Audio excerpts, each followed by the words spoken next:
पार्किंगच्या वादातून कल्याण न्यायालयात पोलिसाची वकिलाला मारहाण, न्यायाधीशांनी दिले कारवाईचे आदेश। कल्याण न्यायालय परिसरात पार्किंगच्या वादातून एका पोलीस कर्मचाऱ्याने वकिलाला मारहाण केल्याची धक्कादायक घटना घडली असून यामुळे न्यायालय परिसरात मोठी खळबळ उडाली आहे।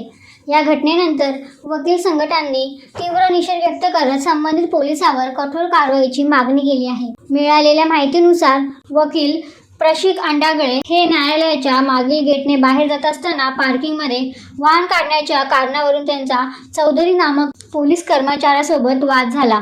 यावेळी संबंधित पोलिसाने दारूच्या नशेत अर्वाच्या भाषेत शिवीगाळ करत मारहाण केल्याचा आरोप अंडागळे यांनी केला आहे। या प्रकरणी त्यांनी प्रिन्सिपल जिल्हा न्यायाधीशांकडे तक्रार दाखल केली असून संबंधित पोलीस कर्मचाऱ्याविरोधात गुन्हा दाखल करून कारवाई करण्याचे आदेश न्यायाधीशांनी दिल्याची माहिती समोर आली आहे।